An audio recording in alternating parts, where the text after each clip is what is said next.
Good evening, everyone. Very warm welcome, and thank you so much for coming. It's a difficult place to find, and it's a cold Tuesday night in the middle of shopping and Christmas party season. So we really appreciate you coming this evening for what promises to be a super interesting and important discussion, in my view. I'm Sean Lowry, the director of the START Network. We're the host of tonight's event. It's a consortium of 19 UK NGOs. Many of the board members are here in the audience tonight. And this topic is important for one simple reason, and that is because the vast majority of humanitarian assistance is conducted by NGOs. You look at the numbers, over 70% of the money is actually delivered by NGOs. So the future of NGOs and humanitarian action is a conversation really about the future of the humanitarian system. And we have 5 excellent speakers to help us navigate this question. And it's my great privilege and honor to introduce the chair for tonight's event, Carolyn Makinson, the CEO of IRC UK. Now, I met Carolyn a long time ago when I first started out in this business. I was the local NGO, a Canadian NGO, in a conference about displacement at York University, and she was with the Brookings Institute, or Carnegie, Macmillan, one of the big American foundations, and a fount of wisdom even back then. So we're really lucky to have her here this evening to chair the event with us. Carolyn, over to you. So I'm thrilled to be here this evening for the launch of the START Network. The START Network was originally known as the Consortium of British Humanitarian Agencies. It was founded in March 2010 with funding from DFID for a 2-year pilot to address NGO sector capacity to respond effectively to humanitarian emergencies. The CBHA, as it was known then, had 2 approaches. One was capacity building, to try and build talent and skills of individual humanitarian workers and leaders. And the second was to develop and test a global emergency fund that was to be administered by NGOs themselves. After its 2-year pilot, there was an independent evaluation and it was deemed to have been a big success.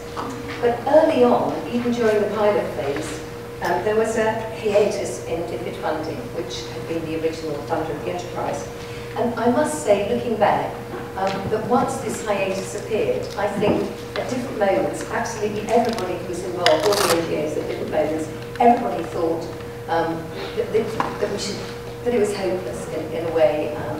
Either we wouldn't be able to agree on what to do going forward, or we wouldn't be able to secure funding. With one exception, which was Sean Lowry. So I really want to give a shout out to Sean this evening, because I think that's why we're here, Sean, for the launch.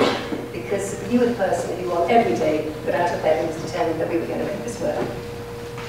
So today we're relaunching as the START Network, and it has the same 2 elements as the original CBHA. One element of capacity building for our field, and another element, an emergency fund that will be administered by NGOs themselves. We've already received initial funding from DFID and from Irish Aid, and the fund will be launched in February 2014. And it's a network, as Sean mentioned, of 19 leading humanitarian NGOs. And I know people always say that we can never collaborate and do things, but this is 19 NGOs who all agreed to get together behind a project. So the format for this evening, we've got 4 distinguished speakers, but we would like it to be with quite a lot of sort of input from the audience. So the way we're going to do it is to have 2 speakers initially who will speak for 10 minutes each, then to have questions and comments from the audience. We won't necessarily have a back and forth, we'll just get ideas from the audience. Then we'll have another 2 speakers, and then we'll have some comments from the audience and some opportunities for the speakers to respond. And then at the end, an important thing is, has everybody got a white card? So at your seats, you should all have a white card. At the end, you're going to be asked to write on the card and hand in your idea of the one thing that you would like NGOs to do differently, presumably START is going to help with this, as a result of what you heard this evening. There'll then be a reception after the lectures, is that right? And then we'll collate the answers, and towards the end of the evening, Sean will tell us what the ideas are. So now on to our speakers. Sadly, I'm afraid that Justin Forsyth has been unable to join us. He was stuck in CAR and then unable to get back in time for this. And so Carolyn Hayman, who I'll introduce, stepped into the breach at the very last moment, for which we're very grateful. But I'll warn you now that she will have to creep off slightly early, because although she reorganised all sorts of things to do with the Staff Away Day, it wasn't possible to reorganise absolutely everything. So our first speaker, and I'll do a brief introduction for everybody so that I'm not rushing up and down, will be Randolph Kent. I'm sure that Randolph is known to most people in the audience. He's director of the Humanitarian Futures Programme at King's College, London, since 2006.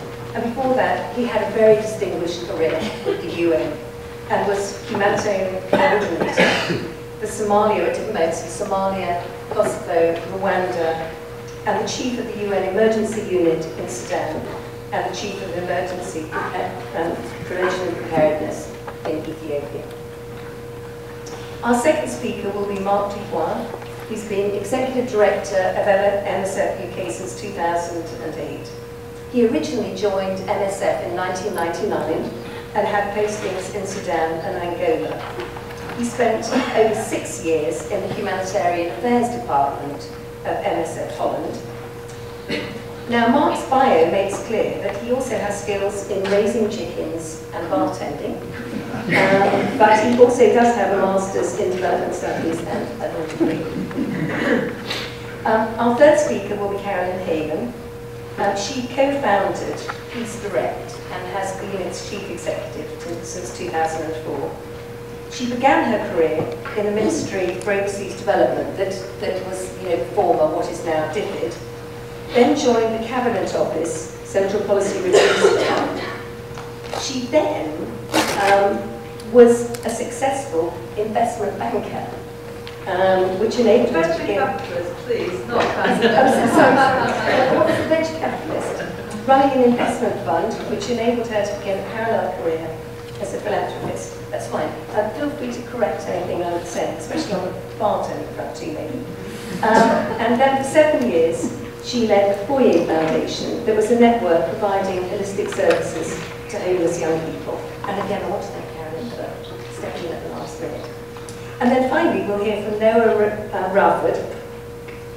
I'm definitely going to have to read what I selected from Noah's bio, because I think Noah's living in a world that I hope to live in say 5 years' time, if I spend more time with my children and my grandson.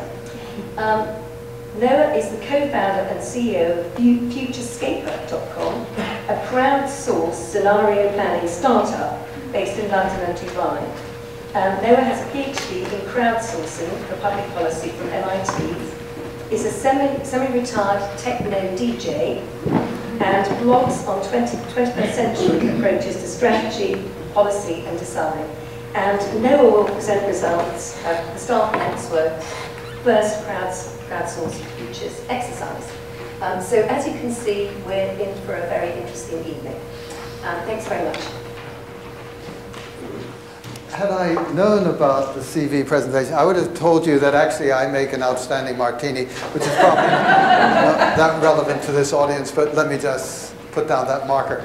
I think the second thing that I'd also like to use for my 10 minutes is to thank Sean Lowry, in a sense, for all his extraordinary efforts, for his innovation and imagination in starting up the whole START network. So I'm delighted to be here.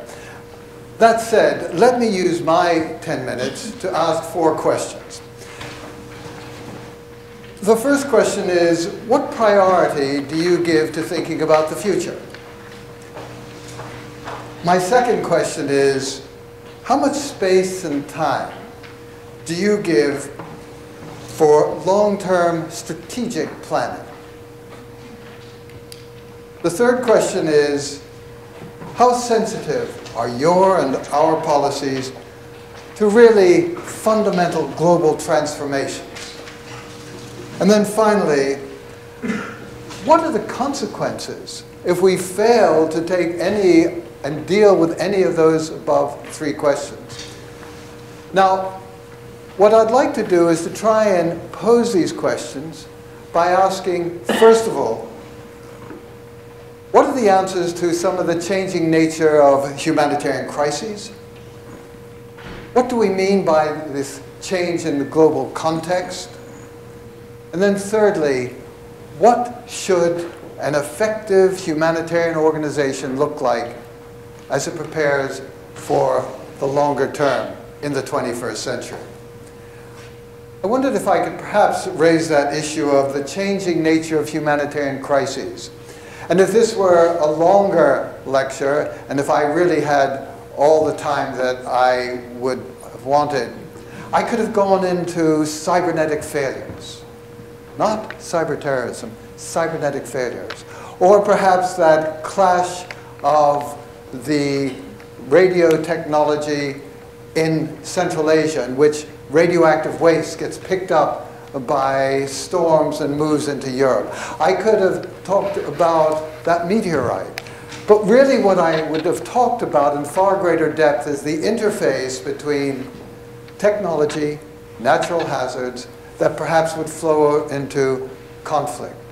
But what I really want to say is that if you take a look at the kind of crises that one will have to face, these are not things that you can respond to without any sense of the what might be's.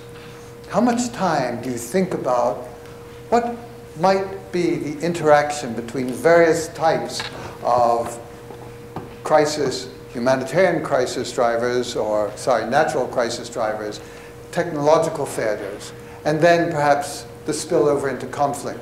And what are the dimensions? Isn't it amazing that we continue to talk about the South, and if you like, the hapless South?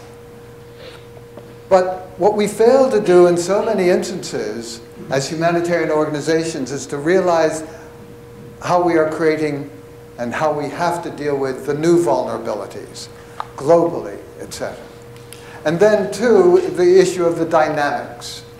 What happens when systems collapse in their entirety?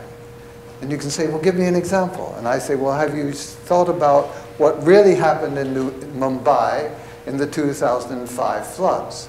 It wasn't the floods. It was the collapse of systems. So what I'd like to ask as we begin to think about the future is to say, what types of crises are you preparing for? What do you see as the dimensions and dynamics? And how is this fitting into the way that you are thinking about what should my organization do? That said, do in what context? And again, with a bit more time, I would have wanted to go into some of the kind of global transformations that I think you should be very aware of if you're not already aware of it. When the chair was very kindly going through my CV, let me just take you back to 1984 in Ethiopia. It was the first time that the international community, and certainly more and more countries, were beginning to understand that the very survival of government of disaster-affected countries would depend upon the way they handled humanitarian crises. So moving from what you might call as an aberrant phenomenon, something at the periphery of government concern, we've seen over the past 2 to 3 decades a greater realization that my survival as government will depend upon the way I handle a humanitarian crisis, either good or bad, but the way it is perceived. Now that means that one of the major global transformations is that all these assumptions about access, about our importance, etc., has to be put in the context of what I and how I deal with this crisis will depend upon my survival. So that brings in all sorts of issues. What does an increasing attention to my sovereignty mean in terms of what you can do and what you as an international NGO will be allowed to do? What, for example, does the general shift away from the assumption that the West really drives the global system to now a post-Western hegemon where more and more different factors, different states outside the control of the West is determining what can be done? And is this, and does this reflect, as you think about what you have to offer, a move away from what you might call supply-driven response to demand-driven response? Government, if you like, the government of the affected, will tell you what I need, when I need, and how it should be delivered. Which does link to something else, which is this global paradox, because we talk about globalism and the global consequences, but what we also have to appreciate, which I hear NGOs and others say, namely that localization is part of globalism, then how is this reflected in your work? So what I'd like to do is then just very briefly, in the time that I have remaining, talk a bit about what I think the NGO and the humanitarian organization of the future has to look like, or certainly has to adopt aspects of. I think the first thing is one has to be far more anticipatory, far more concerned with the what might be's. And the what might be's are not a question of prediction, because I don't know about you, but I'm not sure if I can actually predict what's going to happen tomorrow. But it's the sensitivity to looking at factors that might be different. And that is something that the humanitarian sector generally fails to do. I think the second thing is your adaptive capacity. To what extent, when something new happens, do you begin to start saying, how will this affect my strategy? How will this affect the way I work?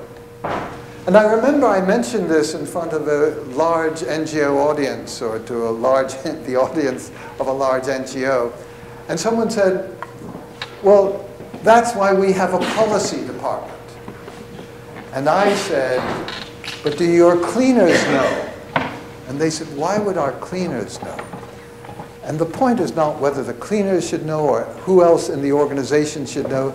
It is that the organization as a whole should know, should, if you like, be anticipatory, understand adaptiveness is key. And you can say, that's great, but how do you do that in an organization? And I say, take a look at Google. They seem to do it. Where are your whiteboards? So having said that, let me then also say what I found and what I wondered as you begin to take a look at your own organization. How innovative are you? Now, the question is, all of you in one way or another can say everything ranging from plumpy nut to what we actually had done to try and bring computers to the field. But my question is not those isolated incidents.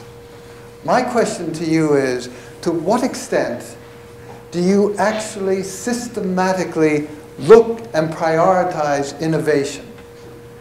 To what extent do you do this as a consistent feature of your work?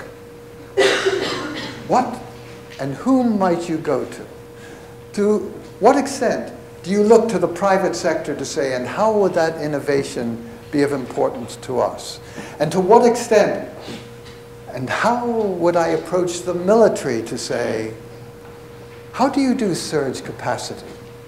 How do you actually begin to think about strategy?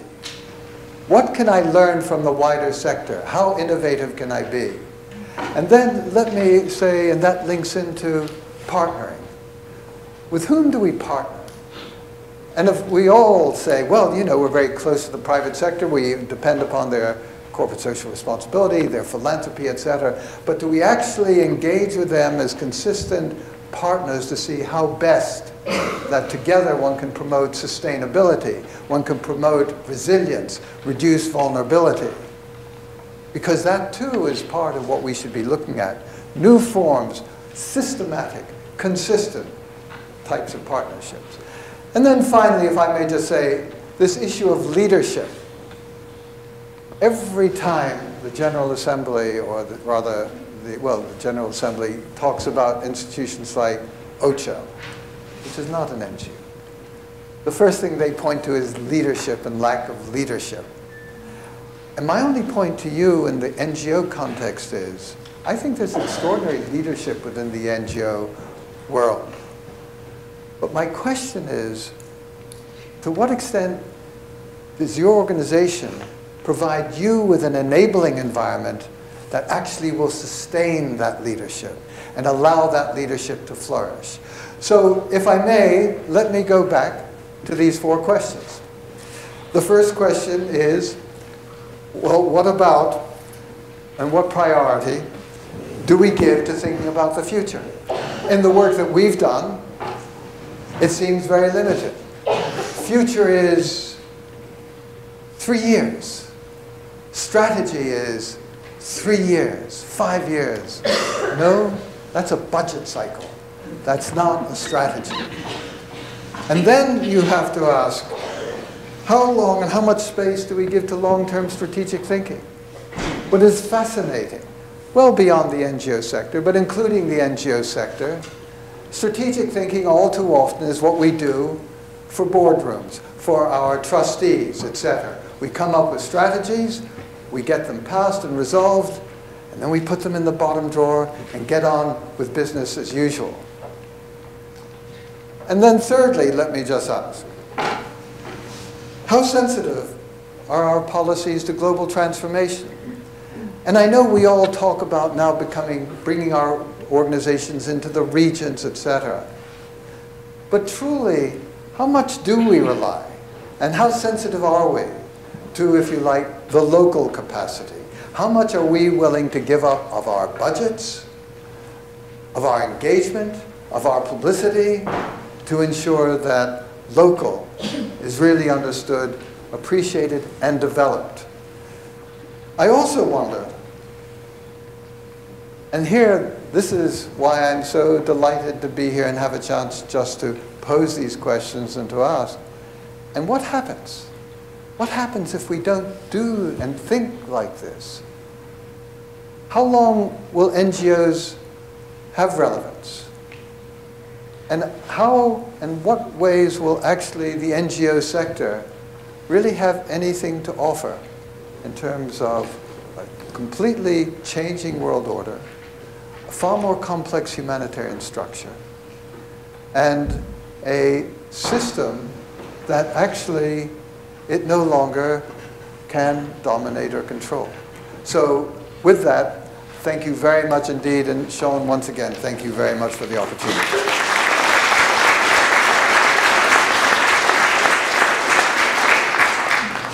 Hi, good evening. First, thank you, Randolph, for such a well-organized presentation. It took me almost the entire presentation to figure out how the slides were changing.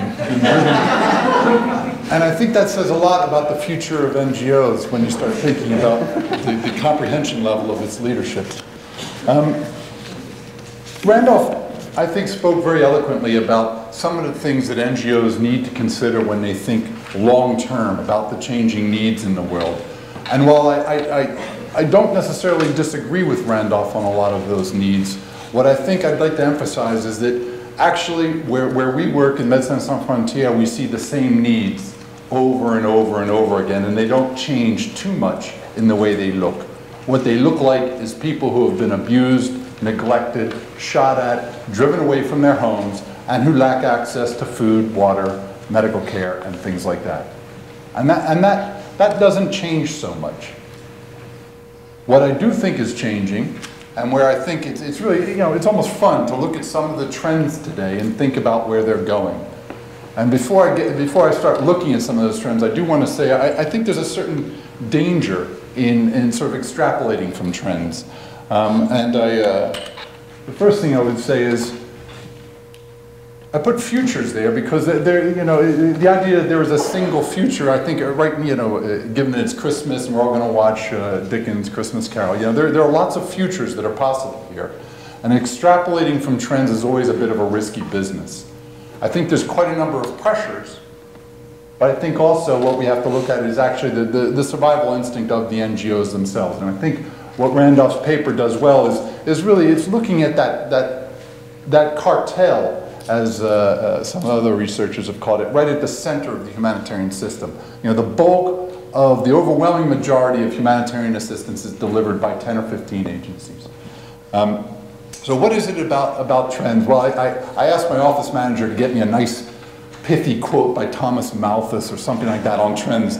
And what he came up with was that, which essentially says the same thing. And that is, this is the Simpsons episode where the orthodontist looked at the trends of where her teeth were growing and then projected forward to what it would look like in the future.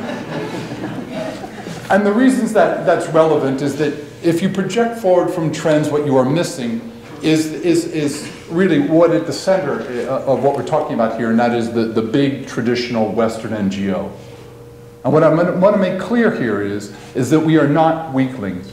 We are closely aligned with power. We are thoroughly enmeshed with the power structures of the world, the Western hegemon that Randolph just talked about.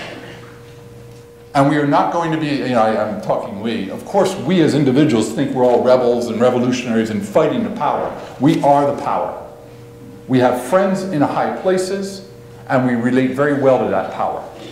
And we will adapt, we will survive. There is an enormous institutional momentum in favor of surviving, and it doesn't really, the changes that will happen will have to take, and the pressures that will come upon us will collide with that. And I'm not sure what it's going to look like. I want to talk about some of those pressures. And the first comes from what I just said, and that is that we are power, but guess what? The corporate world, the private sector, and the military world are bigger power, and they want our turf. They're doing it increasingly. They're engaging in what they call partnerships. Do you know what happens when you create a partnership with something that is 10, 20, 100 times more powerful than you? You are absorbed. It's not the Simpsons, that's Star Trek, the Borg. You are absorbed into their way of thinking. Soon, the term for me of NGO, well, I must be preaching too much. The term NGO is kind of an irrelevant term. The G standing for non-governmental. What we need today is to distinguish between agencies that are NGOs and you see, Randolph got the little pocket mic. Maybe it's, it might, is that better? Yeah. It might be on there. So NGOs, where was it? NGOs. The G is for government, but what we really need is NGCMO, non-governmental corporate military organizations. We need to begin to distinguish between organizations that are partnered with and are essentially implementing partners and brokers in that model, brokers for power in the terms of the relationship with the rest of the world. And that involves being useful to power. And I think that the report does a nice job of signaling that the response to a humanitarian crisis is a real calling card for governments. They need to be able to do it if you're sort of a big Western government or the BRICS and all these governments growing up. And you need to be, I'm sorry, not growing up, but sort of emerging as world powers. And you need to be able to do it in your home country to maintain your legitimacy and your reputation as a government. And so NGOs are useful to power, and they are useful to power insofar as they are able to deliver on the ground. That's for me the essence of being able to respond to people in crisis and need. And unfortunately, I think some of the pressures already being placed on NGOs are creating a distance from that usefulness. And they are entering the world of partnership and brokering and things like that, rather than that core ability to deliver on the ground. Because the paper, and I've heard Randolph speak before quite eloquently about the emerging actors around the world. And it's a wonderful thing that there are NGOs growing and that have been around for a long time and challenging the dominance of the Western hegemon and the dominance of the Western NGO.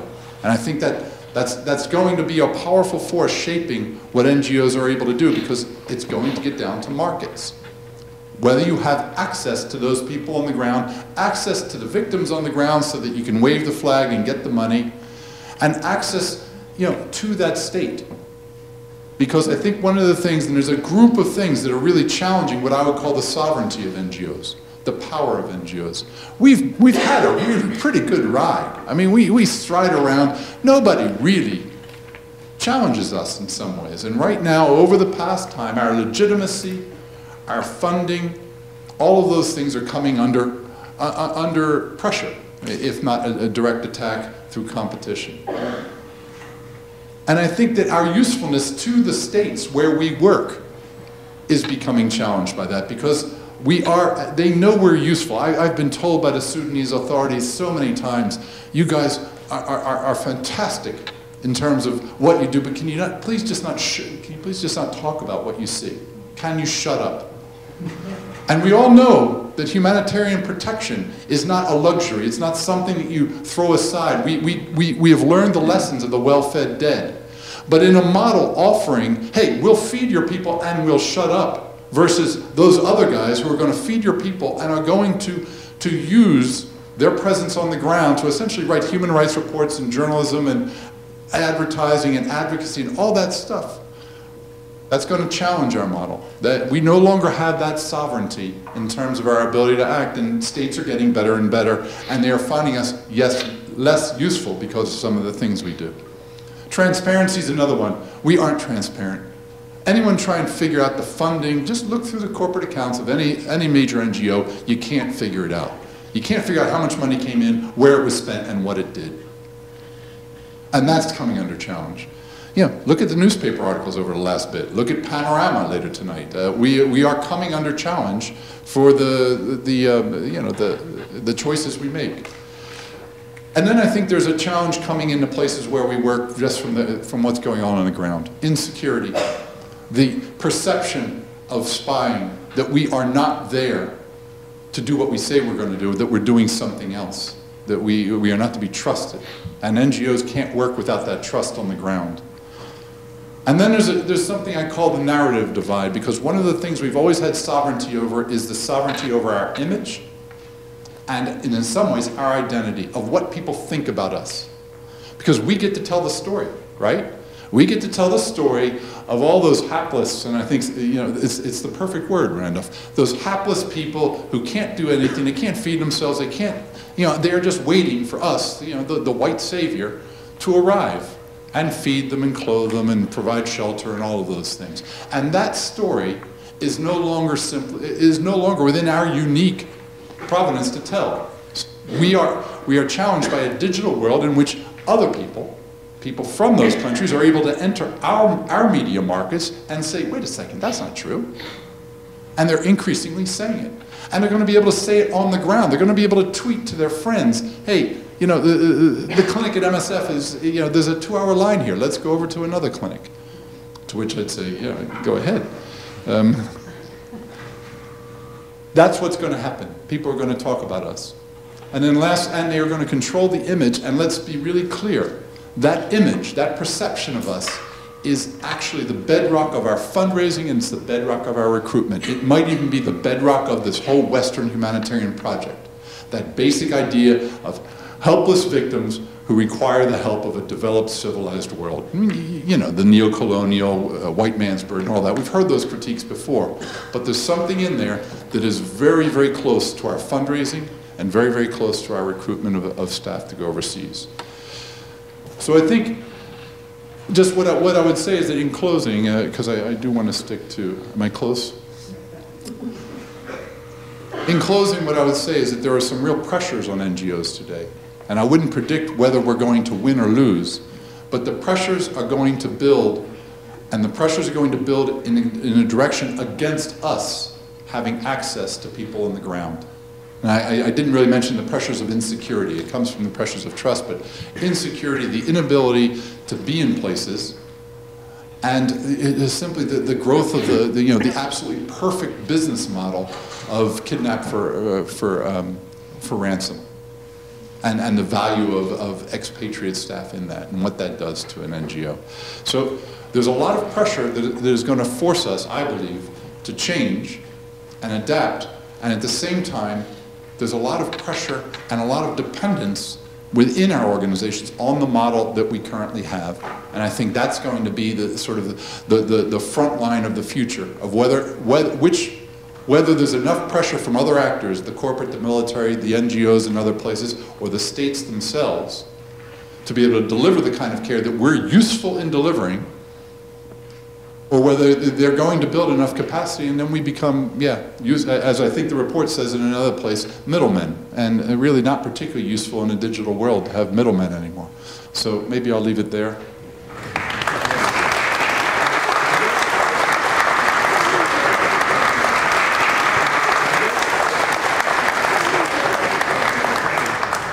So we thought we'd take a few comments or questions from the audience, and then we'll have another 2 presentations. And we've got some roving mics as well, so maybe signal if you'd like a roving mic to reach you. Thanks very much. I'm Nick Gutman. I'm from Christian Aid and also currently chair of the START network. Maybe just a question. I mean, both of you, Randolph and Marc, have spoken very eloquently about the need for change and to adapt. But then, I just came back from the Philippines sort of 10 days ago, there's very strong government who are delivering. There'll be questions and we could be doing more and all the rest. There's very strong local civil society who are actively engaged.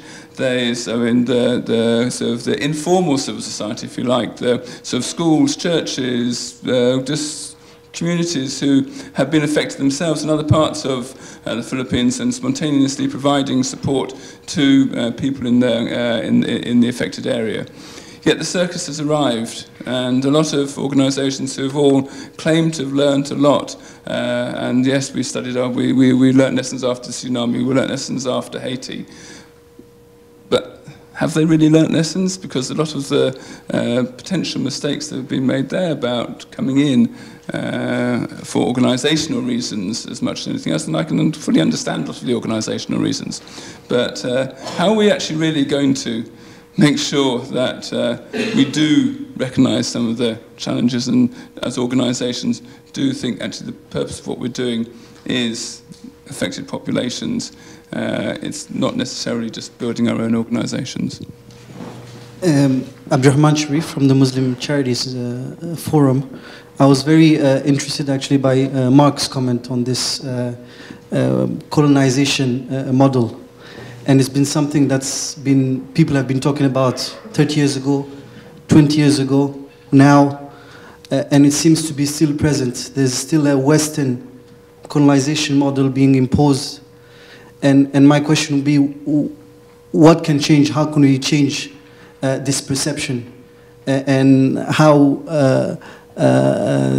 this perception and this model can change, but also isn't there a need for the sector to be more diverse and not being any more north and south, but just one? I think what I was trying to point out is that, left to their own devices, I don't think NGOs will change. I think it will require a great deal of pressure. And I think, of course, there's some newspaper articles about the circus and things like that. But in the end, unless there's real pressure, and I think this comes back to your question as well about pressure to change the neo-colonial model. I think in both instances there's really quite an ossification inside the organizations. It is very difficult to have change unless crisis provokes change, unless there's real fear and a real driver, I think, from the outside to push that change. And as I said, I think there are some things, for instance, around the neo-colonial model, but also around, let's say, the NGO circus or something like that. I think we are going to be called on these things. I think that increasingly people are going to say, wait a second, the Philippines have a pretty damn good capacity. What happened to all that money we gave you? And how are you using it, and why? Why did you ask us for so much of it? When the capacity on the ground was so good. And I think we're going to see, again, other actors that are able to step up and say, we can handle this. And it's states, it's the local organizations in states and things like that. I think there will always be, and I think the paper points this out, there's niche. There are always going to be certain specializations that maybe others will take quite a while to develop. And I think the other thing from MSF's standpoint that's really key here is that we are seeing states that are much, much more capable of responding to crisis within their own borders. But that doesn't that doesn't do anything for the person stuck in a crisis when it is the state that's the problem. It doesn't matter. You can capacity build the state of Myanmar for the next 20 years. You can give it all the capacity of the entirety of Europe, and it will not help the Rakhine population inside Myanmar right now. And that's why you need independent humanitarian actors who are able to challenge that state power. And the real question is, will we be able to do it? Will we even be able to get in the future if there are other actors who are there who can do things? But you know, so for me, those challenges will come, and states will be able to provide things that we've traditionally provided, but there will always be needs on the side that aren't there. And then I guess, yeah, innovation's tough to incentivize, and it's a problem. You know, I think probably the best innovation you'll see in humanitarian organizations is in their fundraising and in their communications. You know, getting quite clever of how to reach people. You know, you phone up one day, and then, or you visit their website, and then the website chases you around for the next year. You know, including mine right now. MSF is now chasing people around. We've figured out how to do that. To enter your home computer. So I don't know, but I really think that the real challenge for me won't be about innovation. It will be change driven by something less than innovative, and that is being pushed. And for instance, partnerships which force compromise or compromise us beyond what I think our identity can support. And that's probably a bigger danger rather than innovation from within. It's change that is just forced upon us that we aren't particularly adapted to handle. Thank you, Marc. That's sort of hard to follow, because I think I agree with everything you said, and I think those are very significantly part of the answers. But I see that there's a kind of common theme in the three questions that were posed. And whether you're talking about this whole question of you know, so how do you learn lessons? And the second question, and here is this issue of innovation, and then thirdly, this, I think, very important point about how do you build trust?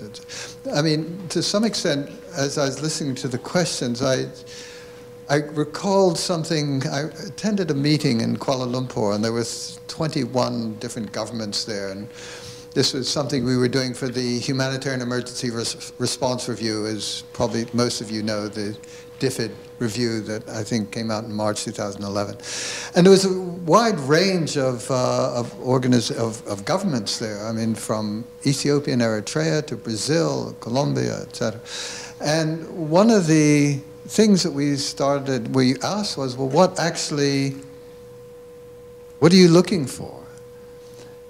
And in a very simple way, but I think it really did reflect what all 21 governments said was, we don't want boots on the ground. Not when the crisis happens. Where were you in terms of prevention and preparedness? That's when we needed you.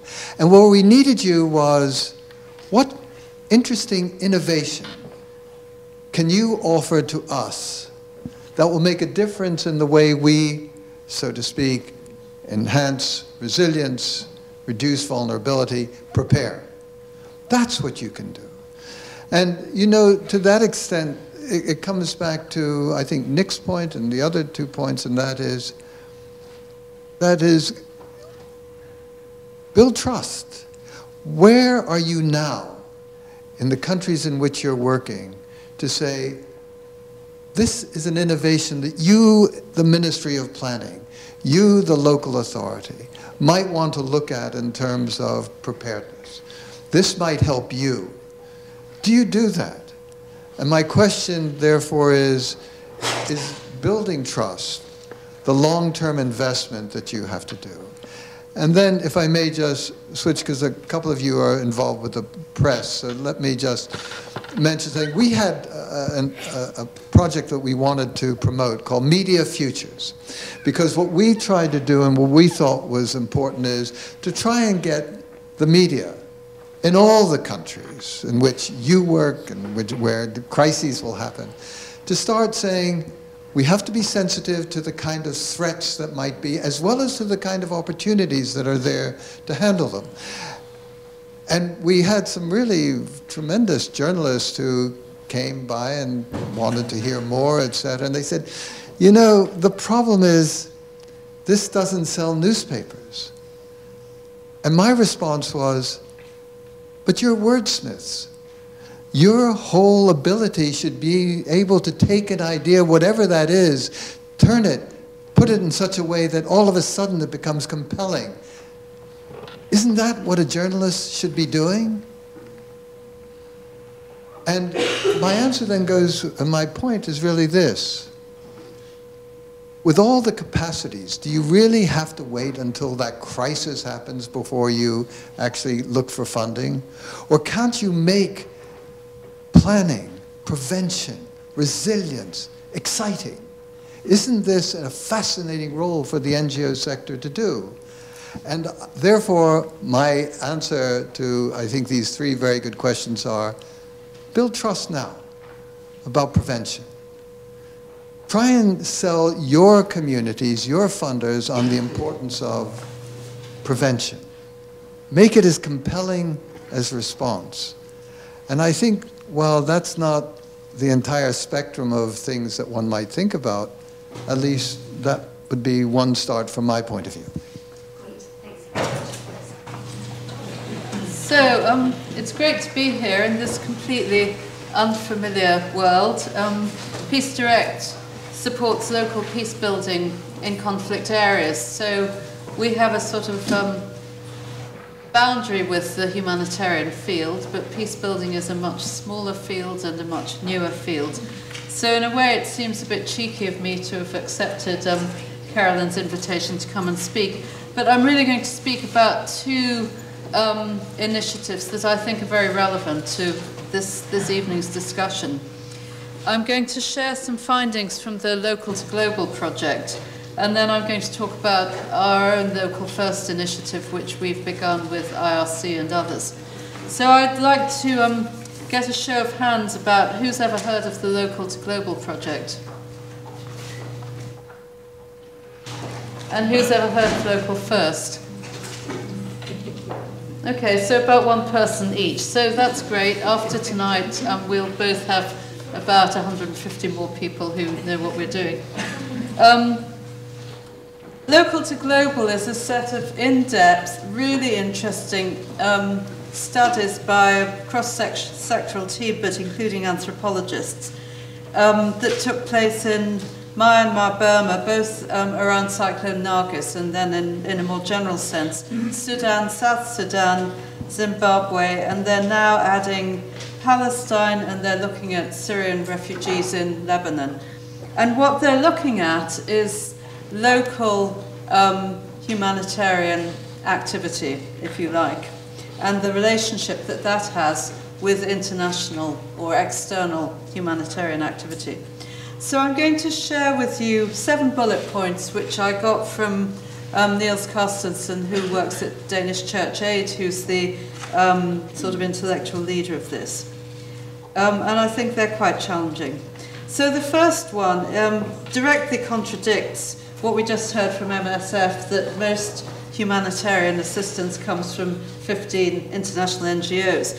The perceptions of the local people interviewed in the Local to Global project was that their own actions and those of their communities are the most important in terms of protection and survival, rather than the interventions of international organisations. I asked Niels if he could quantify this, and he said no, but he said it's self-evidently the case in places where the internationals aren't there, like South Kordofan, where at the moment international organisations can't operate.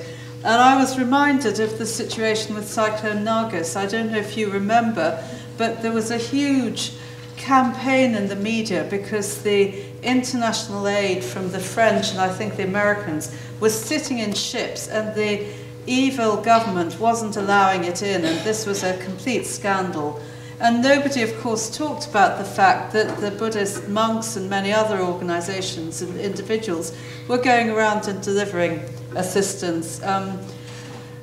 One example, people got hold of some boats and they literally rowed around and they said, we can give you a small amount of money, a couple of $100. What would you spend it for? What do you need? So I can also give an example from our own work in North Kivu. In 2008, I don't know if you remember, in the autumn, there was a massive increase in violence, and we got David Loyne out there to do a package on the work of our partner.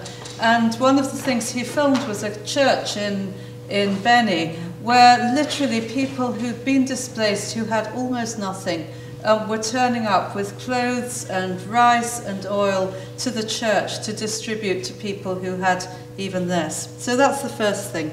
Second point from local to global is that it appears that outside actors have little understanding of what local people are doing, and they don't ascribe very much importance to it. And I can sort of testify this from the UN guidelines on civilian protection, which do not start by saying, find out what local people are doing in civilian protection and see if you can work with it. Unfortunately, they should do. There is some interest at a policy level, and if you haven't read the USAID consultation document on localizing aid, I would really recommend that, because it's a radical rethink of the way that USAID wants to work. It appears that for whatever reason, outside actors don't do very much to support community action on its own terms. Again, an example from the peacebuilding field. There's an organization called SEDAC, which was started by child soldiers in Burundi. They've done a huge amount of work reintegrating former child soldiers, former militia members. They have committees in most parts of Burundi. And they do a lot of work with UNDP, so if UNDP wants something done, SEDAC, if it's consistent with their mission, will do it. But they said, when we ask UNDP if they'd support us to do the things that we want to do, well, the answer is no. Now, some sort of interesting perceptions. Community responses are born out of necessity. They're very varied, and they can have negative consequences, which international actors, for very good reasons, would find it very hard to accept and to validate. So, for instance, people respond to the threat of starvation by going and farming in mine-affected areas. I guess none of your organisations would recommend that as a strategy. Perhaps even worse, a child might be sent to fight with an armed group in order to provide protection for the family. And the perception of these case studies is that most of these activities have a risk, but not all of them. There are some simple things that have no negative consequences, like the provision of crank-up sirens in South Kordofan so that people can warn each other when the Sudanese government is approaching. People particularly value activities that promote the role of women as protectors of their families. And this can lead to some very unusual purchases which might be difficult to get past your finance department. Perfume, hair dye, guitar strings, volleyballs. These are things that are both morale boosters but also attract people into programs of work for mutual protection. There seems to be an increasing trend, and I'll be interested to hear what our last speaker has to say about this, seen around Syria and also in South Kordofan, that people who are fleeing to a neighbouring country try to avoid the international humanitarian protection system. And this can be for a number of reasons. They may not want to register because this may mark them out as in opposition to the government. It cements their identity as a refugee.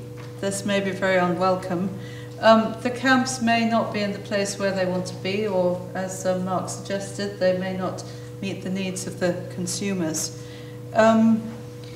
I was reminded that at a meeting at the Frontline Club, someone said that the city of Damascus had absorbed 1 million refugees from Iraq simply into families. I think that's a very extreme example, but it's a sort of example of the alternative that people are seeking. But by doing this, they miss out on a lot of very valuable protection. So it's not an ideal solution at all, but it seems to be something that's happening. And finally, the observation was made that working with and through local groups can be challenging because they may not uphold what we regard as professional humanitarian principles. In some places it may be impossible for them to be neutral, although that doesn't mean it's impossible for them to act in a neutral way, but they may not actually be able to be neutral. So I found these interesting observations. Some of them were familiar from the peacebuilding field, some of them were completely new. Let me then turn to local first.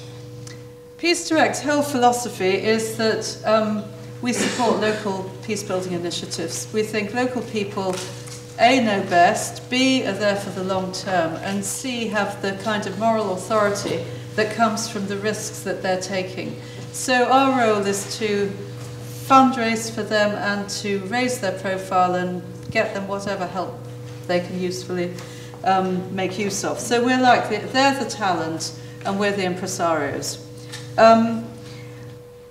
So Local First is an attempt to spread what we believe is a good way of working more widely by teaming up with other organisations based around some very simple principles. These principles are so simple that many people have criticised me for pretending that they're something new. They're not something new at all. They're something very old that we're still not enacting. So look first for the local capacity before bringing in outside help. Don't assume that all the capacity is in the government, and allow local people to lead in whatever it is that you're doing. So what we're trying to do is something quite innovative, I think, because we're not talking about principles and policies. We're trying to find practical solutions to the issues that we believe stand in the way of internationals working effectively with locals. So we'll be looking at things like, how do you find local organisations and assess their capacity? We all know how to do a needs assessment. We don't know how to do a capacity assessment. But if we did know how to do that, we might find that the local capacity can actually meet the local needs. I won't go into all of them because I'm conscious that we're running out of time. But this is really an open invitation for everyone to get involved. Sean swiped all of my copies of the booklet.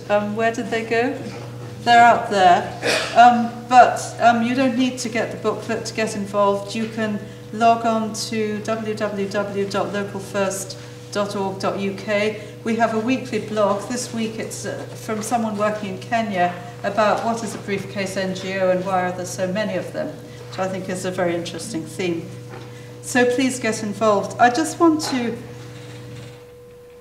end with 4 suggestions. One is, I've already mentioned, if you do a needs assessment, please do a capacity assessment. One without the other is not complete. Organisations that work with local partners should do the Keystone survey. This is an independent, anonymous survey that tells you what your local partners think of you, and particularly tells you the extent to which they think you are allowing them to lead. Carolyn and I have both done it, so we're not talking about something we haven't done. I have a question whether organisations that don't have local partners should even do humanitarian assistance in those areas. And I think the Start Fund sounds like an excellent idea, but it needs some kind of commitment on the primacy of local involvement. And I'll just leave you with one thought. I think Local First is actually a transitional programme, because I think in 30 years' time almost no countries will need external assistance, and it's quite sort of surprising that nobody has said that this is an end point to which we should be working. Thank you very much. Thank you, everyone. Can you hear me? Thumbs up? Yes? Everyone's still awake? Great. How could you not be with such fantastic presentation for me? This is going to be a tough act to follow. I want to thank Sean very much for having me here tonight. My name is Noah Raford.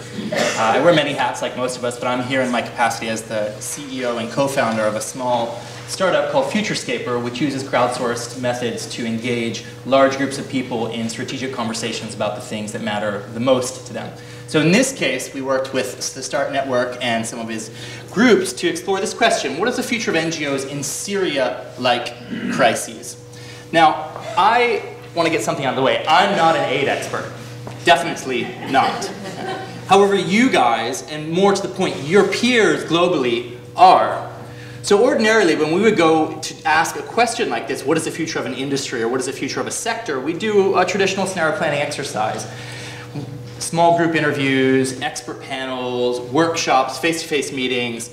And these work quite well in many circumstances, but for these types of questions with this type of organization where you have distributed expertise around the world in many cases, it's very difficult to get everyone into the room at the same time. It's quite slow to do a process like that, and let's be frank, it's very expensive. Scenario planning guys like me are very expensive usually. So instead we decided to crowdsource this question.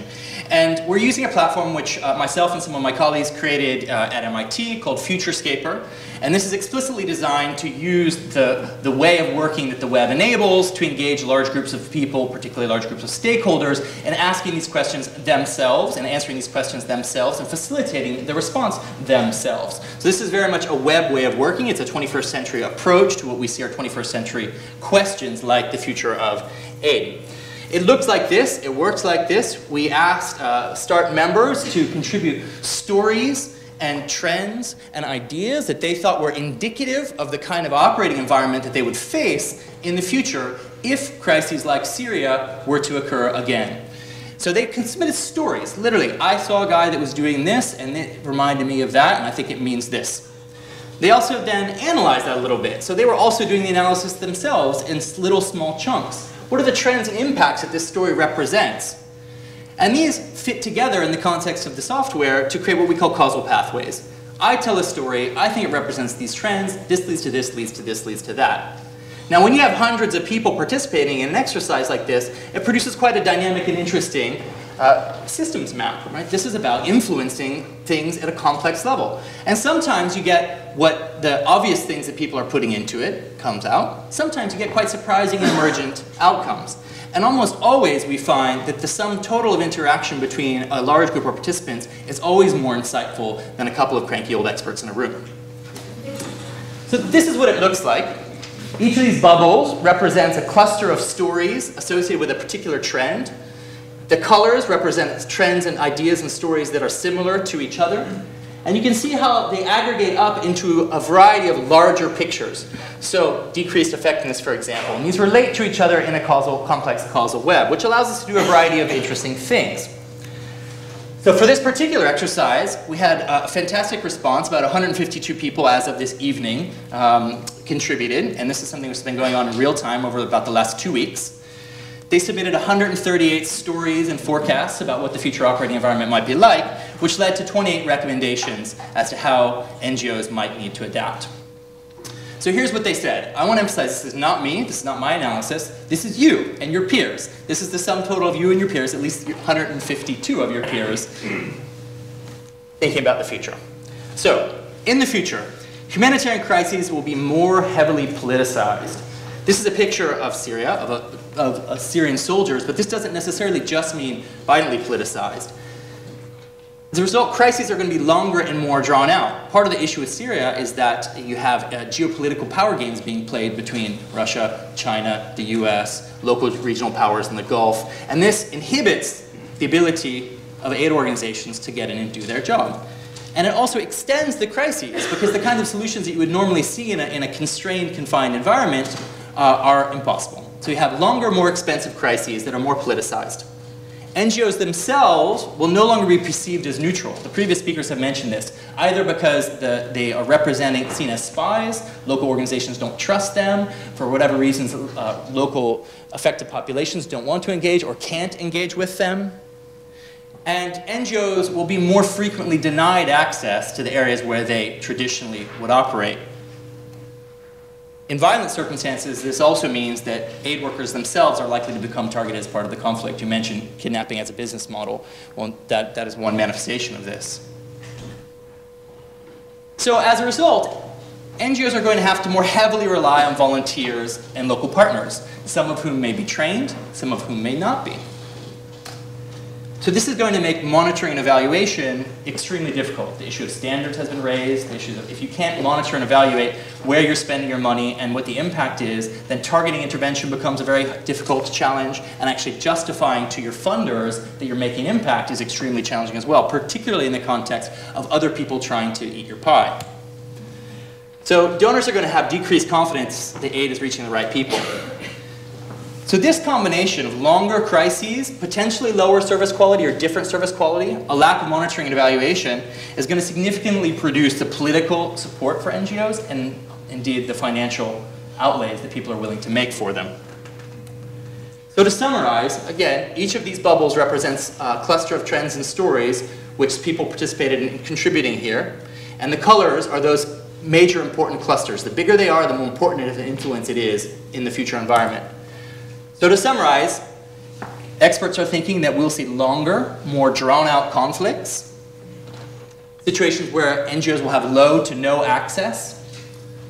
They'll have less visibility and public support because the campaigns are going to be longer and their efficacy is going to be more questioned. As a result, they might get less money and they might be able to produce lower efficacy in delivering aid. So there's going to be more of a reliance on partners and remote management. So what does this all mean? You recall that there were suggestions that were put forward as to how NGOs might be able to adapt to this new operating environment. Well, first and foremost, it's quite clear that the aid industry as a whole is facing a historic shift on par with the shift between mainframe computers the size of this room and personal computers and mobile telephony. So an iPhone represents 15 to 20 times the computing power of the entire Saturn rocket program as a common trope. Well, this has tremendous implications, not just in terms of the products and services, but the organizations that deliver those, the capabilities required to get customers in this world and to deliver the types of products that are required.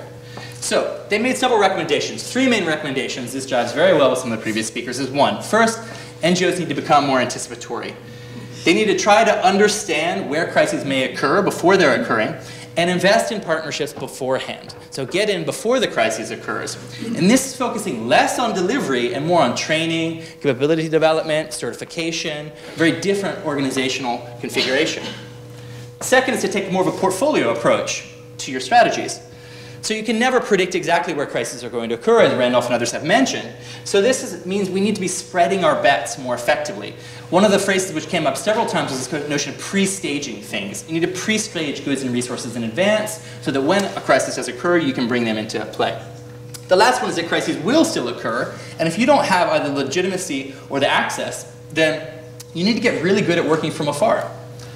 So if you're not delivering services directly, some of the things here were mentioned: drone delivery of medicines, airdropping mesh networks for mobile telephony, all the kinds of goods and services which you might be able to provide, but basically live, long-distance decision-making and assistance in decision-making. So there are some things which NGOs are extremely good at now. They are professionals at doing this. And when you're a volunteer organization or just getting up to speed on this, having an expert helping you coordinate your activities is quite helpful. One of the other interesting implications with this is that we might be facing a two-tier industry here. The first is a small, highly skilled core of hyper-professionals, equivalent to special forces. These guys will be doing capability building and partnership development before a crisis occurs. And then when a crisis occurs, remote coordination and management or covert in-country management as well. To the degree that they can, they'll be providing logistical and material support, but this is really akin to what special forces operations do in the military. And I think your comment about what happens when you collaborate with organizations 20 times your size, like the military, becomes quite salient here. The second is a large number of local or pro-am, professional amateur organizations, and I don't mean that in any derogatory way. It's akin to civil defense forces or volunteer organizations or local organizations. These are the kind of people who will be trained in advance and only activated when needed. This is something that they do as a volunteer fire person, for example. They do in their day-to-day life. It's not their profession, but they're reasonably competent at doing it. And when a crisis occurs, they might be reasonably effective at self-organizing and swarming, especially through mobile phone technology and the kinds of 21st century networking approaches. But nonetheless, being connected to external NGOs and these types of experts is going to be extremely helpful. So I'm just going to summarize. In conclusion, this is a view of the future of NGOs in complex Syria-like crises. We crowdsourced this foresight exercise. 152 aid experts from around the world submitted what they thought was going to be the defining characteristics, and those were three: more political, less accessible, and more partnership-based. The recommendations they made is that NGOs should become more anticipatory. They should try and pre-stage things and take a portfolio strategy to their efforts, and they should get really good at remote management and coordination because they're just not going to be able to be there in person. So I'd like to thank you I want to just make one side note, and that this exercise itself is a demonstration of the kind of thing which people are talking about here. This is a crowdsourced exercise. It took 2 weeks to do with 152 distributed experts, and this is a process which cost almost nothing and would have taken months and a lot of high-priced consultants to do beforehand. So it's quite interesting that I think we're starting to see through Sean's START Network and some other organizations real examples of innovation on the ground right now. And I thank you for your time.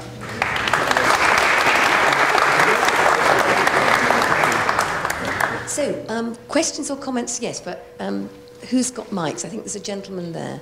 To what extent do you think the NGO community has the appetite to open out its engagement with political players and also become more coherent and transparent in engaging with the political process, even rather than just focusing on operational issues?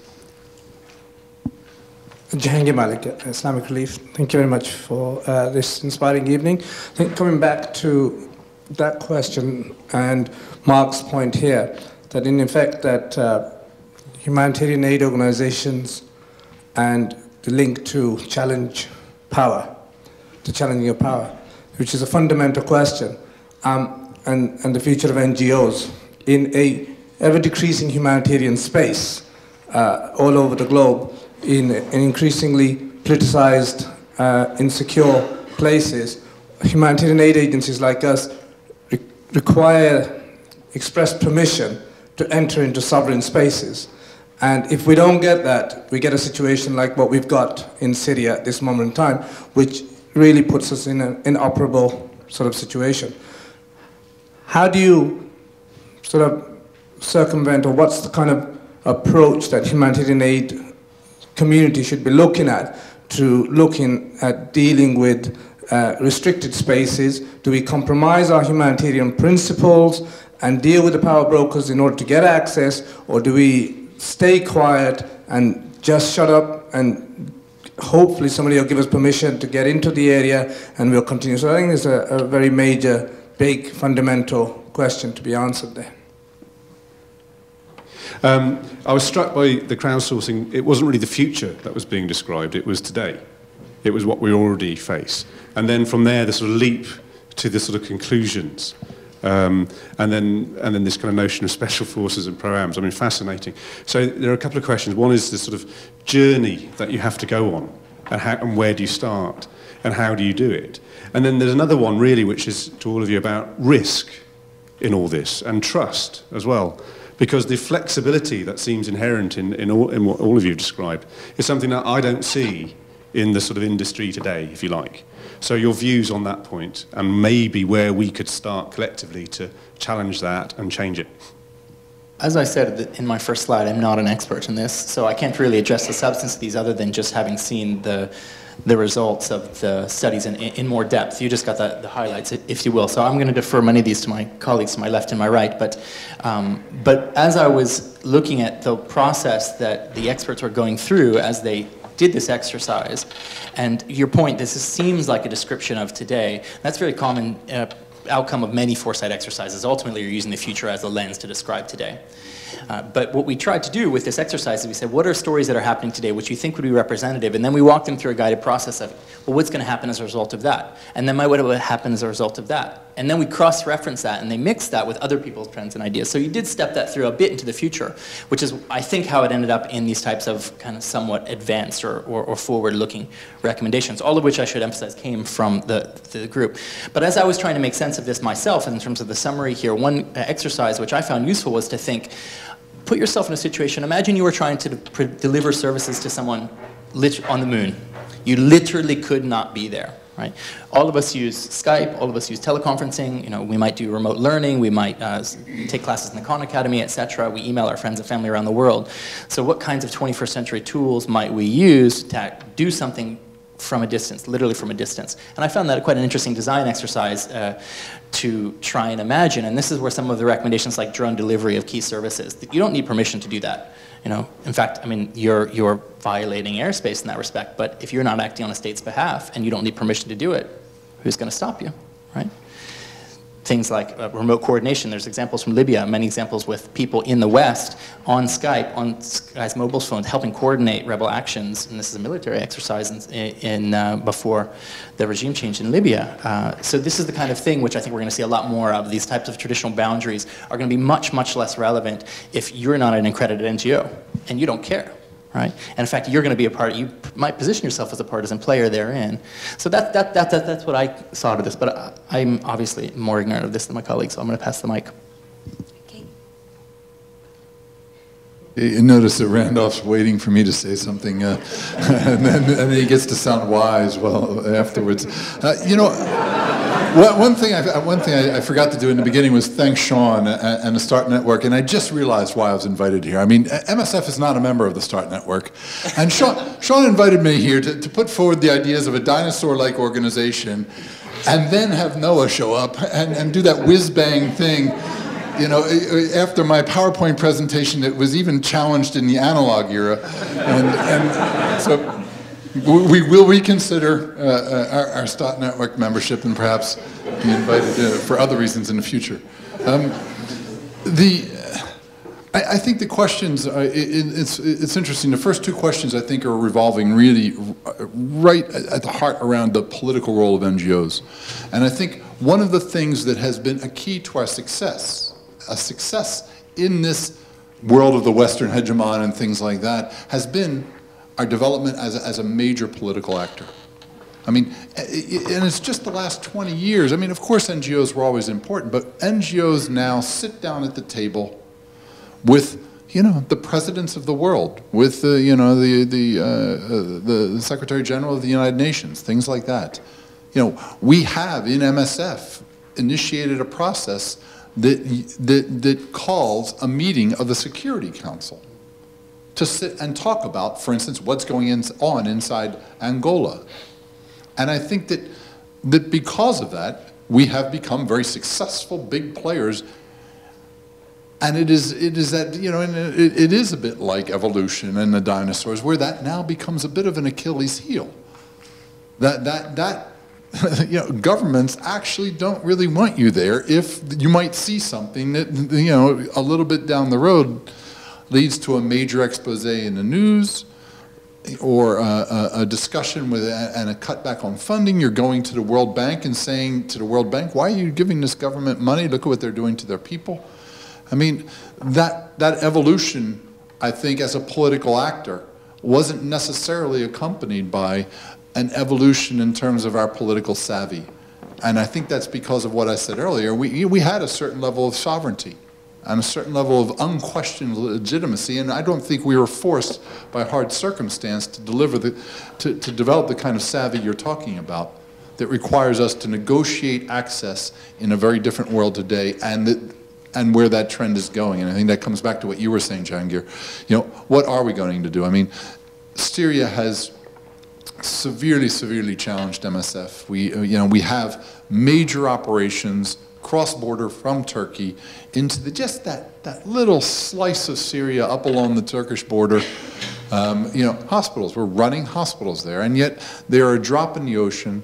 They are, they subject us to enormous security risks. I think I heard that of the expats sort of operating in rebel-held or opposition-held areas of Syria, MSF expats are something like 80% of that group. I mean, it is, we are there, we are operating in our style, our identity, and yet, it isn't adequate, and we haven't been able to get into the rest of the country with that as an organization. And what we have done is adapted.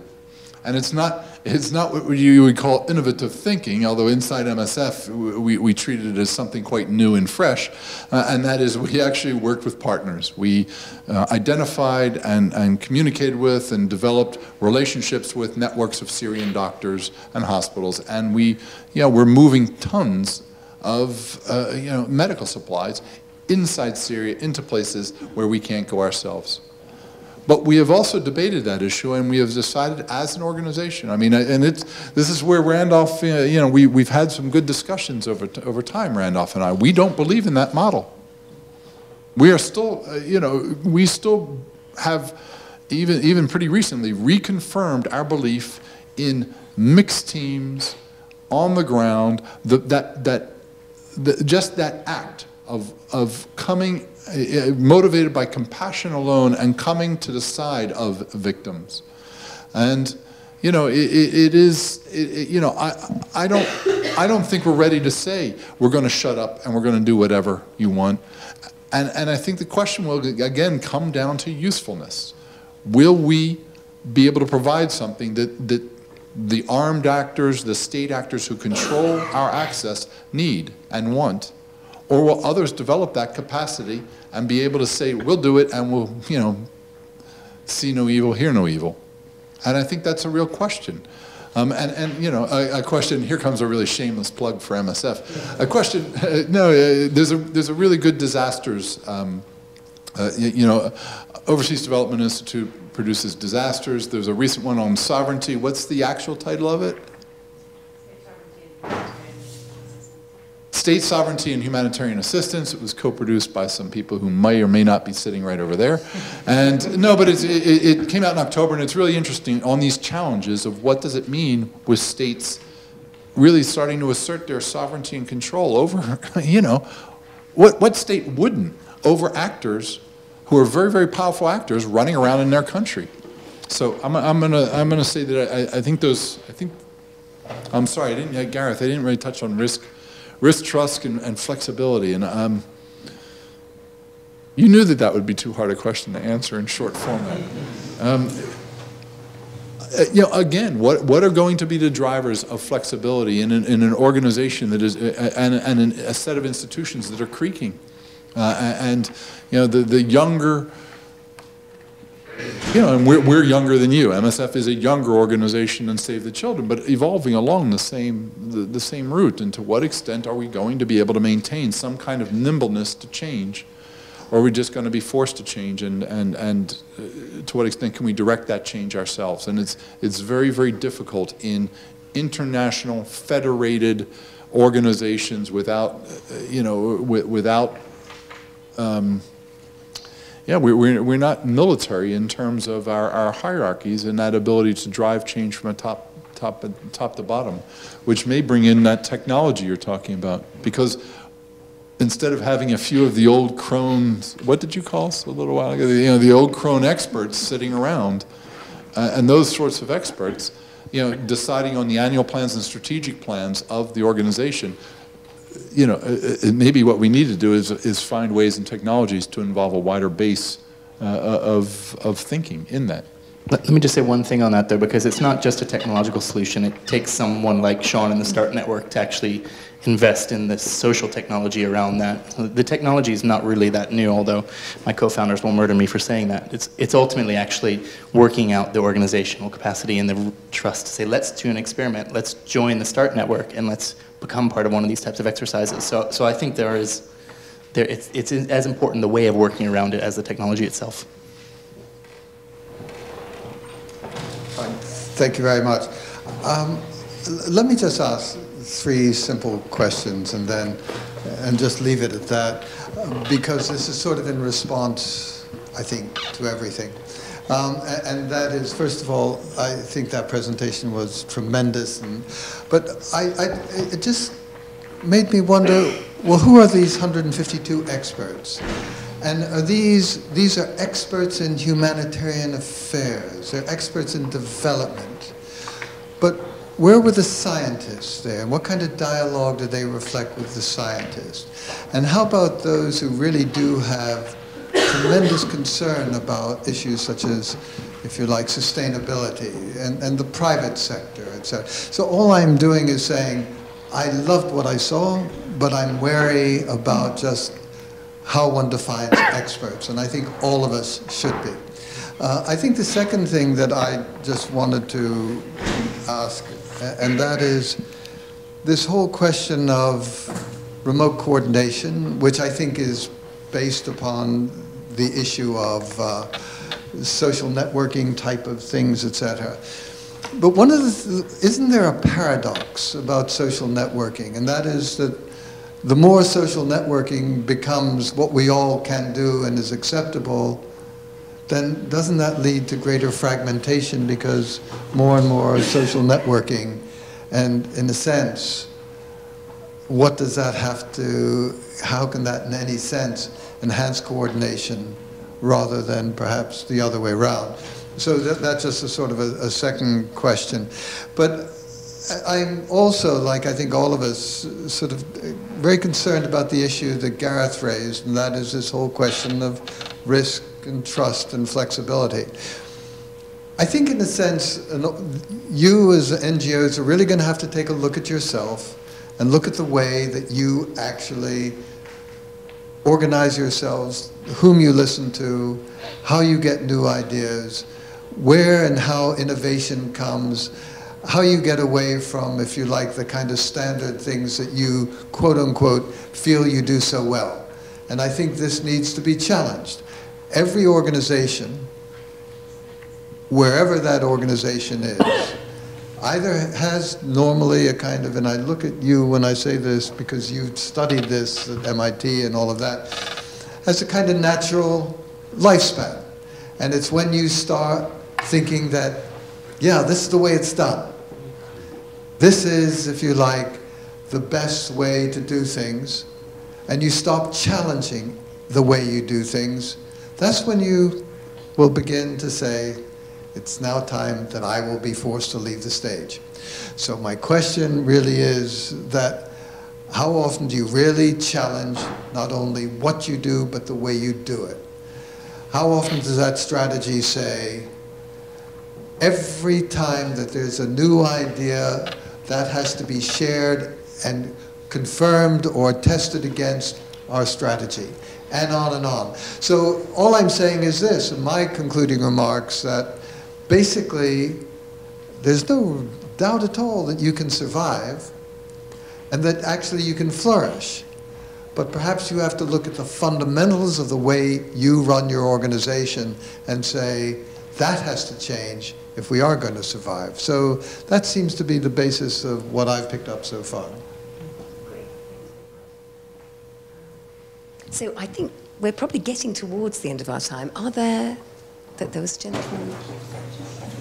So maybe if you have questions or comments, let's take a final round from the audience now. No, you gave us that interesting picture of a future of humanitarian response that has those professional amateur organizations at one end of the spectrum, and at the other end, these highly specialized, almost special forces, special operations organizations.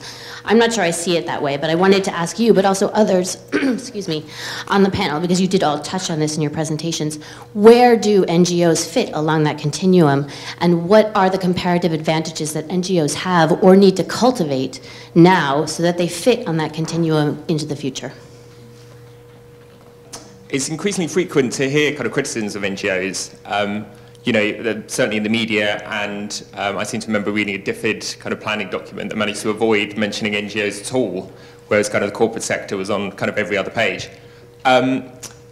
Whilst I take on board all of the points that have been made today, do you not think there's also a responsibility on NGOs and people who work within them to whilst reflect on these criticisms, to not kind of join in with them as instinctively as the kind of people that work for NGOs tend to want to do, to not kind of pile in on top, and where there are kind of opportunities where we're innovating and we're adapting and delivering incredible things as by the sounds of things MSF are in Syria, you know, celebrating those and talking about those, perhaps in different ways to the way that we do in marketing and communications at the moment, but just generally kind of, you know, standing on the side of these 19 amazing organizations that are up there. I'm sure there's great stories to be told about all of those. To respond to your question, Randolph, of how organizations are moving and revising, I think it's almost context by context. It's a permanent time we are challenging and adapting to the context. And I think what we have to differentiate in, and I like Marc when you say about futures, there is, without being oversimplistic, a response to a natural disaster is completely different than a response in a conflict area. And I think, yes, indeed, we are going to be challenged, and we are challenged in a natural disaster by the civil protection, by the states, and there's many actors coming. In a conflict, it's completely different, and I think it's for us, the biggest challenge for NGOs and the added value and the role is going to be in the conflict areas and how we increase the coverage. So there is access, coverage. In many conflict areas, what all NGOs are doing, we are covering a very little amount of needs, and I think that that's where potentially we need to focus even more in terms of finding ways. And I finish on that. That's where most of the risks are, and I think that as an organization we need also to balance or to value what are the risks that we want to take as an organization in conflict area. Just two questions. One is about, I think Carolyn in her presentation was suggesting that somehow we could build the capacity of local communities or local countries or countries to somehow not need international assistance. And yet you look at Katrina in New Orleans, you look at Japan with the tsunami, by very definition of a crisis or disaster, local capacity is overwhelmed. And so I think there'll always be that international need, whether it's for a short time in a disaster area or longer term in a kind of conflict situation is another issue. And that goes to the second point, which would be what the previous speaker just mentioned about how important the local political context is. I just came from the Philippines, where I was running our program in Samar for the last 3 weeks, and Plan was doing a really good job, I have to say, of working with the local government around Hernani and Giwan to try to support the local capacity. And within a few months, that capacity will be able to recover. What they needed in the short term was strategic lift, bringing the supplies in. But in the first week or two before any of us showed up, I mean, we've been there for 12 years, and so our teams were there, but before the second tsunami of aid came in, they were clearing the roads, they were burying the dead, they were starting to do the immediate response themselves. And it was really good to see that after a while. We also had the example of Myanmar, where you have a government or a country that's closed to international assistance, and so that's a different case where, again, the local political context means a completely different sort of set of decisions and details how you're going to work, let alone something like Syria, which is being almost impossible to work. And yet those three sort of case studies or types of disasters are going to become, as Randolph has talked about for a few years, more frequent, more complex, and how do we exactly engage in that? And as I think we've been seeing tonight, we're so far from really even beginning that process in a professional approach that time is running out. Let me start with the last one. This question of Myanmar, Burma. What it brings to mind is, and it's not just a question of international versus national or international versus local.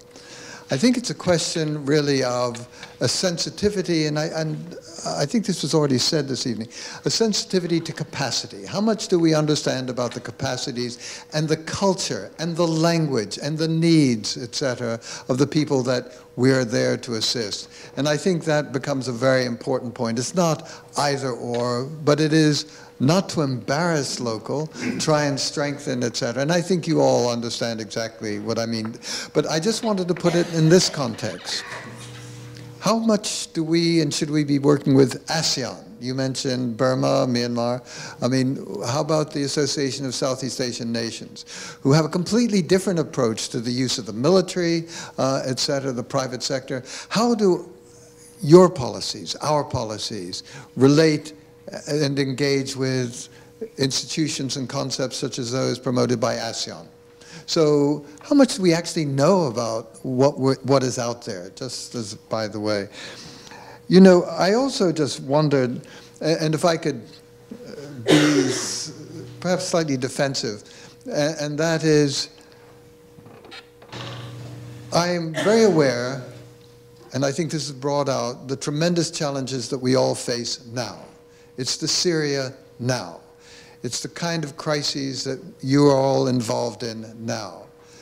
But what worries me is not necessarily our sensitivity or insensitivity to the now, but it is, if it's bad now, what might it look like? What is that interaction between that thing we call natural disasters, which really is a term we have to get rid of? It's not natural disasters. The disasters are human-driven. The natural is the hazard. Having said that, it's that interaction between the kind of world that we're creating, that demographic shift, that urban specter in which technological faults and natural hazards create a kind of catastrophe that really we are not planning for. That's what we're talking about. So I'm not in any sense denying the horrors of Syria, or if you like, the catastrophe that befalls countries because of natural hazards. But what I am saying is, it's going to get worse, but also the opportunities to deal with them are going to become more and more evident. But are we, you, looking at that? So that's my penultimate point. And then, where do the NGOs fit? Well, I think to some extent, what I picked up was NGOs do not fit on boots on the ground. They fit more in terms of what is the kind of thick capacities that they can pass on, very often technical, to partners in other countries, et cetera, to strengthen local capacities. But I just wonder to what extent one really has to start thinking about, what do you mean by an NGO? Is an NGO a social network? Is an NGO, if you like, a conglomeration of the diaspora? The NGO, a non-state actor who cares about people but not necessarily about the politics. So what is the NGO as one begins to take a look further down the 21st century? So one thing that I see in my work across industry sectors and countries is these kinds of issues are not unique to your field and your organizations. I mean, I think it's not unfair to say that the 21st century is ultimately about a battle between centralized hierarchy and decentralized networks. And to date, networks are kicking centralized hierarchy's ass. And that's going to continue. And that is going to continue. And so the question of what does an NGO look like, what does an organization in the 21st century look like, it's absolutely a threat and an opportunity in that respect. I mean, the Hells Angels, the Black Panthers in the US, these were NGOs, right? These were community-based organizations. Al-Qaeda, NGO, I don't know, network. It's a non-governmental organization. It's not pursuing humanitarian aims, but it's pursuing its own aims, right? And it's, by and large, it has been kicking organized states' asses until organized states began to configure themselves and act like networks. So I think the key thing, which I just want to leave you with, is that ultimately this is a battle between hierarchy and networks will win. And what form that takes and what name you put on that is ultimately a matter of semantics. Speaking from one of the last bastions of centralized power, I mean, we are trying to use networks in MSF, and I'll tell you, it runs smack into the people with titles like mine, director. We aren't yet having our asses kicked inside, and I think it's one of the reasons why we aren't adapting as fast as we need to be for the outside.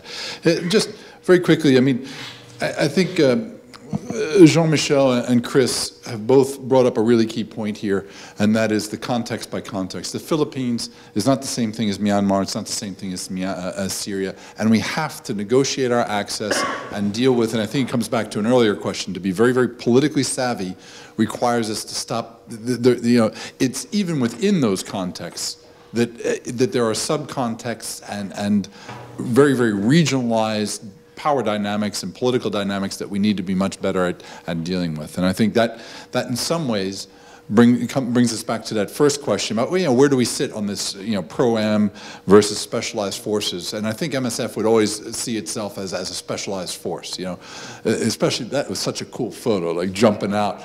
And that is, but we have the luxury of being a medical organization, right? And healthcare is specialized. And there are plenty of places in the world where, being able to deal with somebody who has multi-drug resistant tuberculosis in a refugee camp with fighting going on around is not something that I expect others to build a capacity in very, very quickly. That's one. So there is specialized niche, and I think that's where we are much closer on the special forces. I think, and Jean-Michel mentioned this, conflict.